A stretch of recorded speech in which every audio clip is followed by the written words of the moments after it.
This is Peccadilloes, written by Badgerette and read by Lalaspodfics.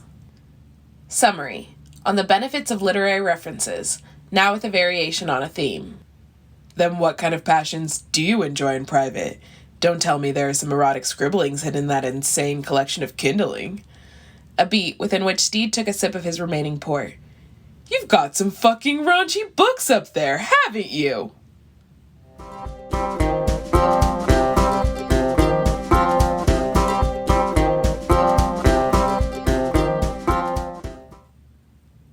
Chapter 1. Literacy.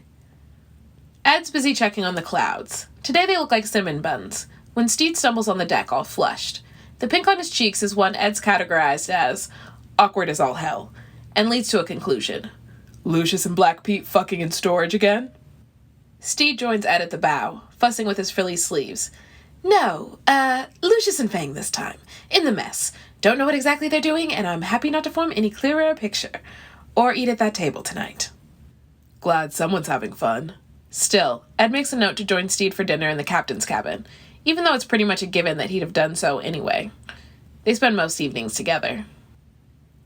Thought you'd be used to it by now. People trapped in close quarters, months on end, death and dismemberment always looming over their heads. They need companionship from time to time, or a good, hard, yes, quite. Stede clears his throat desperately. I'm very glad to see everyone's getting along so well and taking care of each other. It could only be good for the whole crew in the long run.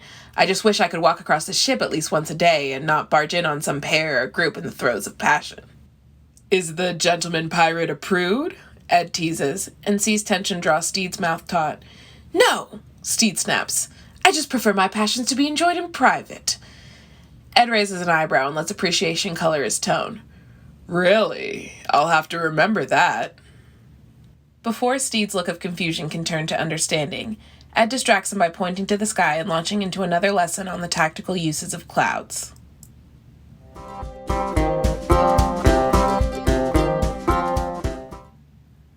Later, in Stede's cabin, after a passable dinner and some indecently good port, Ed steers the conversation back to their earlier topic with effortless finesse. So, how have you been coping in the companionship department? Anyone on board you'd like to bugger? After a few moments, when Stede has managed to not fully choke on his port, he's able to respond, I haven't really thought about it. Ed lounges back on the ornate armchair, practically horizontal, and twirls the drink in his hand. Really? No one's been able to raise even the tiniest bit of interest for you? You were married. Must have been an adjustment to move to a lonely bed. There's a sound, not quite a laugh, something like a sob. Not as much as you'd think. Or at all. Navigating around a shoal the conversation doesn't need to hit, Ed is content with confirming his assumption on this part of Stede's past. Then what kind of passions do you enjoy in private? Don't tell me there are some erotic scribblings hidden in that insane collection of kindling. A beat within which Stede took a sip of his remaining port. You've got some fucking raunchy books up there, haven't you? The shade of red Stede is now is the one filed under flaming.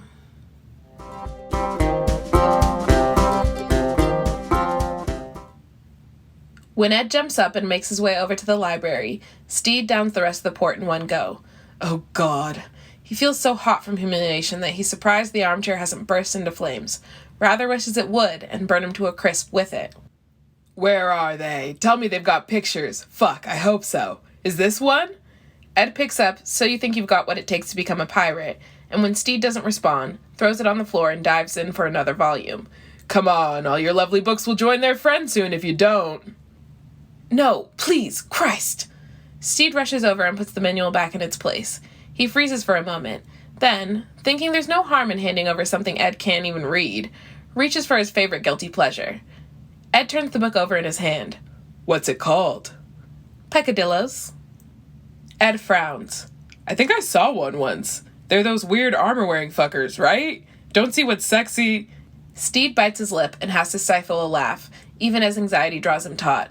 No, it's from Spanish. Well, originally from Latin, from what I remember. It, means little sin. At that, Ed raises an eyebrow. Now we're talking. Then he pushes the book back into Stede's hand and crosses his arms expectantly. Okay, let's have it.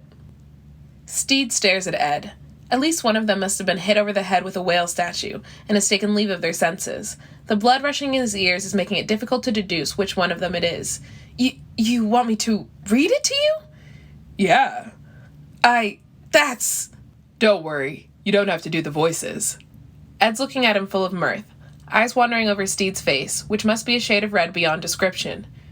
At least tell me what it's about. Like a submarine? Summary. Stede's throat is dried up by terror, even as he corrects. Yes, that. Please? And blast it. Stede could say no. Categorically he could. And for all Ed's posturing, he wouldn't destroy Stede's library for such a perfectly reasonable refusal. Probably. But there's a look in Ed's eyes, something beyond the teasing of a friend.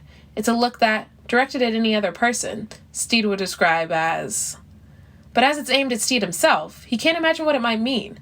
Only that it's what ultimately makes him open the book with shaky hands. Well, it's actually a collection of stories?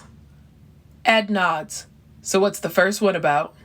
And Stede, flushed to the tip of his ears, not really knowing why, goes through the plot of His Very Good Friend, then Adversaries to Paramore. His pulses flutter fast, and suddenly, dying of a heart attack seems much more likely to end his life than getting stabbed or keelhauled. Well, fuck, Ed says, as Stede weakly sums up the ending of Exciting Day at the Tailor's. Right, then. I think that's quite enough. Stede tries to retreat, but Ed stops him from closing the book with an insistent finger. You haven't told me which one's your favorite. Ed, Stede openly pleads. I'd really like to know, Ed says, and that look is back, stronger now, and Stede can't help but be swept away by it again. So he begins the first page of Taken on the High Seas. And could you read it to me this time? Stede's whole body feels strange, light and heavy at the same time. Gaze glued to the familiar text, he begins. As Captain Blade first laid eyes on Viscount Laurent, his heart knew what his mind could not yet accept, that here stood true treasure. Stede doesn't know how he gets through it.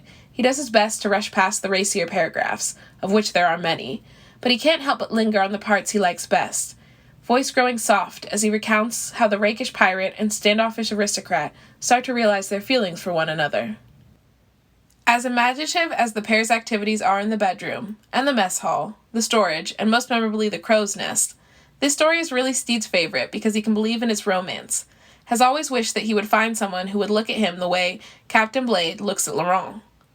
Once he's finished, Stede lifts his gaze, ready to brush off this odd, dangerous pastime for the evening, and what he sees in Ed's eyes shatters him a little in its enormity. You know, you blush more at the romantic bits than the smutty ones. Ed, Stede whispers. Yeah? Ed says, voice low as he steps closer, brushes Stede's cheek with his thumb. Please don't joke with me, Stede asks, knowing that even if this is the case, it's way too late for him. He's already drowned. Do I look like I'm joking?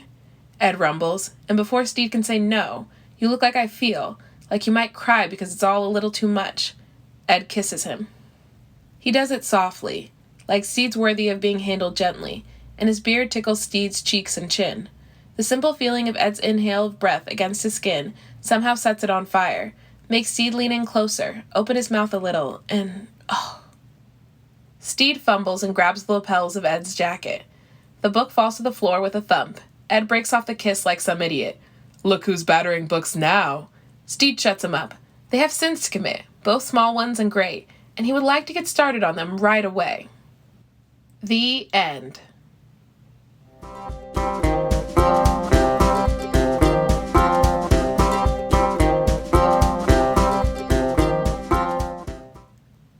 Reader's notes. Thank you so much for listening. I really enjoyed both versions of this story, and it was fun to get to record two different takes on it. I hope you enjoyed listening to both of them. Please go to archiveofourown.org/works/378-06-004/chapters/943945557 to leave comments and kudos for the original author. Have a great rest of your day.